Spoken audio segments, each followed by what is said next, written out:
The way people are praising Trump for calling the African reporter beautiful is extremely problematic. My name is Shanda, and welcome to In the Deep End.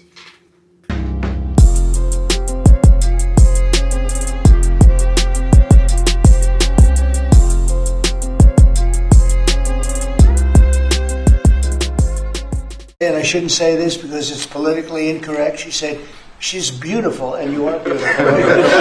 I'm not allowed to say that, that could be the end of my political career, but I'll say it anyway.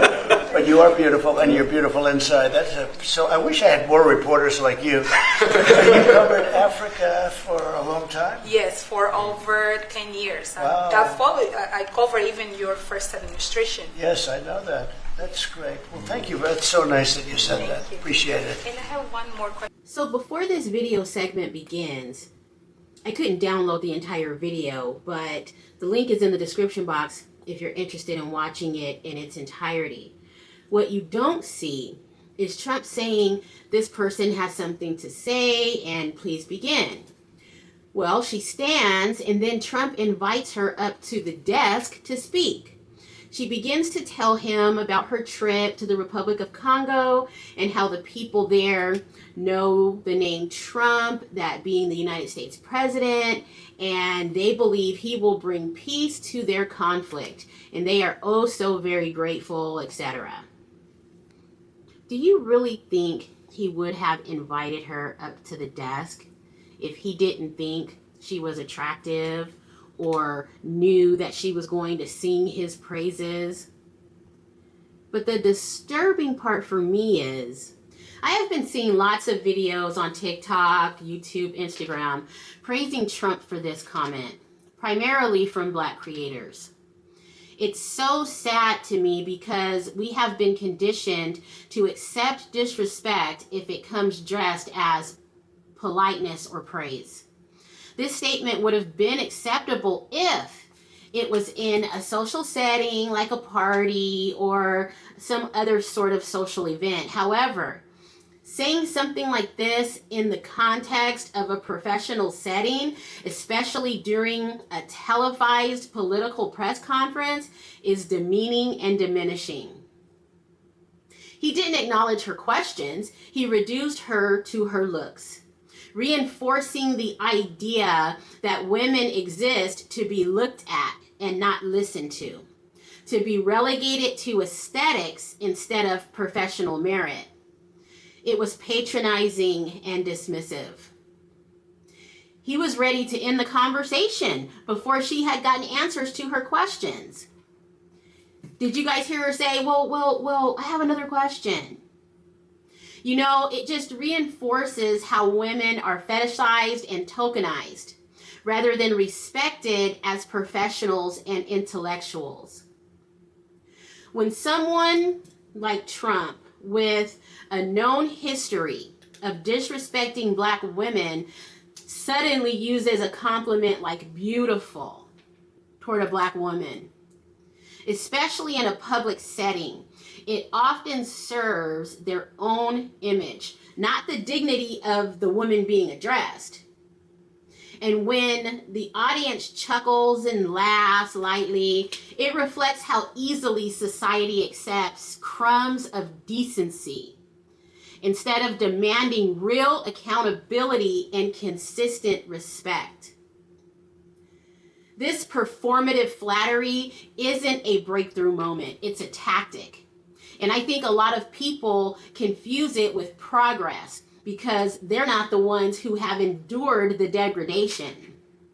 A compliment from a historically abusive figure doesn't undo previously inflicted harm. It swan dives into the idea that women only deserve visibility and praise when they are visually pleasing. He said it himself in the video. I wish I had more reporters like you, implying female reporters who aren't beautiful don't deserve to occupy the space.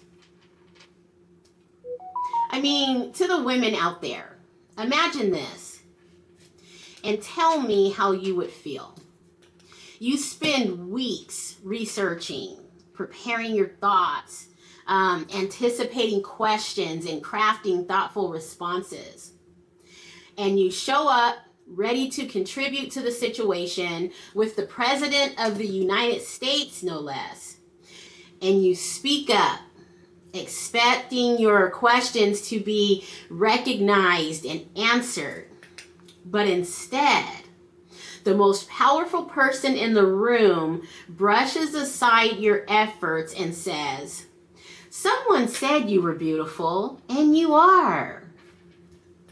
I wish all of the employees looked like you." What message would that send to your colleagues sitting around the table or in the briefing room? It suggests you are not to be taken seriously, and your looks matter more than your merit, your voice, preparation, and intellect. All are brushed aside, and you're reduced to eye candy. How would that make you women out there feel? Would you feel undervalued? Would you feel invisible as a professional? Or would you not care and chalk it up to a comment?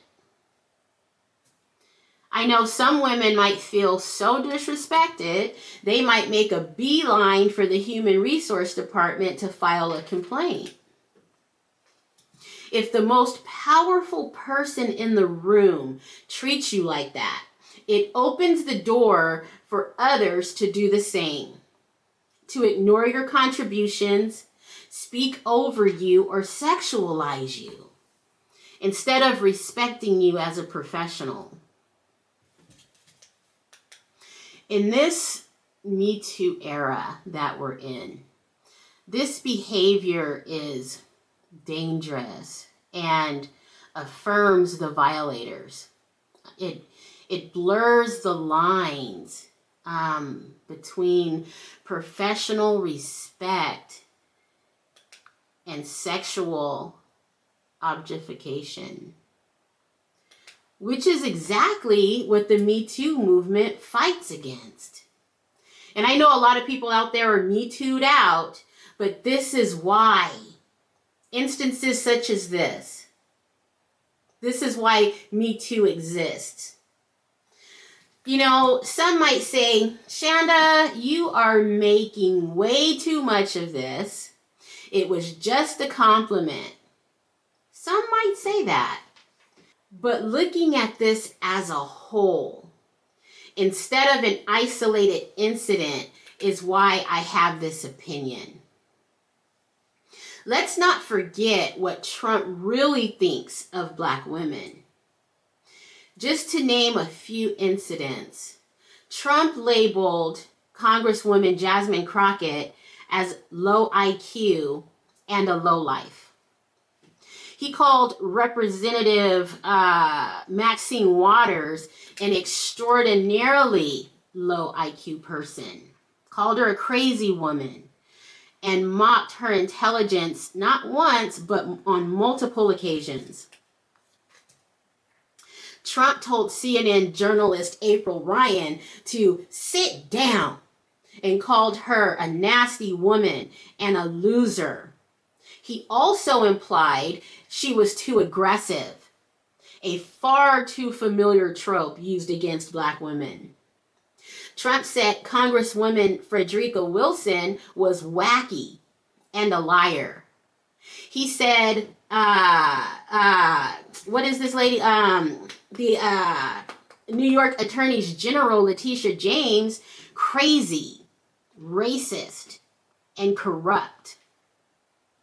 And we all know during the presidential debates, he called Kamala Harris nasty, mean, and disrespectful. I mean, the list goes on and on. Trump's favorite words for Black women is low IQ, low life, unintelligent, incompetent, nasty, and mean. These kind of attacks aren't neutral. Or are they random? They intentionally perpetuate Stereotypes about Black women being loud, mean, aggressive, incompetent. And when they come from someone as influential as the President of the United States of America, it normalizes public disrespect toward Black women as a whole. Donald Trump didn't compliment that African reporter. He dismissed her. I mean, do you guys think it was a compliment and worthy of praise? Or do you think it was dismissive and full of misogyny? Thank you guys for tuning in, and please don't forget to like, comment, share, and subscribe, and I will see you guys in the next video.